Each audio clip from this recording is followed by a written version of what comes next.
के इंसान तारीख़ थींदा आहिनि त के तारीख़ ठाहींदा आहिनि। ही शख़्सियत तारीख़ लिखंदे ऐं ठाहींदे तारीख़ में अमर थी विया। उहा शख़्सियत हिन वक़्तु न असांजे विच में ऐं न अव्हां जे विच में रही आहे।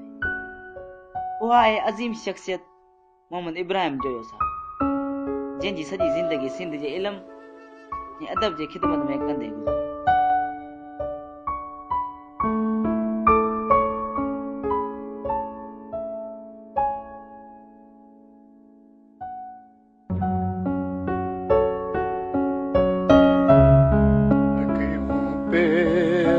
करे